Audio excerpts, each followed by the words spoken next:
অবশেষে কি রাজ্যে প্রাথমিক স্কুলের শিক্ষকতার চাকরি মিলবে? আইনি জট কাটতে চলেছে 11,765 শূন্য পদের নিয়োগে। তুমুল ব্যস্ততা পর্ষদে। সুপ্রিম কোর্টে জমা পড়বে প্যানেল। পর্ষদ সূত্রে খবর, সুপ্রিম কোর্টের ছাড়পত্র পেলে হাতে হাতে নিয়োগপত্র দেওয়া হবে। প্যানেলে ছাড়পত্র পাওয়ার নিয়ে আশাবাদী পর্ষদ সভাপতি গৌতম পাল। কাল শীর্ষ আদালতে অগ্নি পরীক্ষা পর্ষদের। ফের দ্রুত নিয়োগ প্রক্রিয়া চালুর দাবি 2022 টেট উত্তীর্ণদের। দুর্নীতি না হলে নিয়োগে বাধা হবে না জানিয়েছেন আইনজীবী বিকাশ রঞ্জন ভট্টাচার্য। সুপ্রিম কোর্টের নির্দেশের দিকেই তাকিয়ে রয়েছে টেট উত্তীর্ণরা।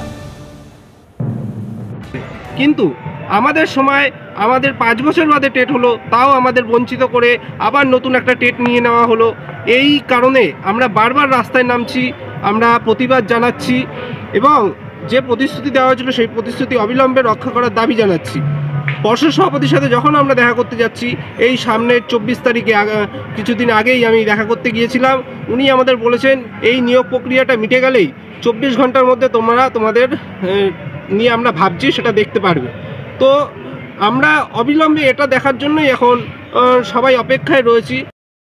তো যদি প্যানেল দেখা যায় স্বচ্ছভাবে হয়েছে নিয়োগ হবে, এই কথা প্রথম থেকেই বলে আসছি আমরা, যে স্বচ্ছভাবে আইন মেনে যদি কোনো নিয়োগ প্রক্রিয়া চলে কোনো আদালত স্টে দেবে না।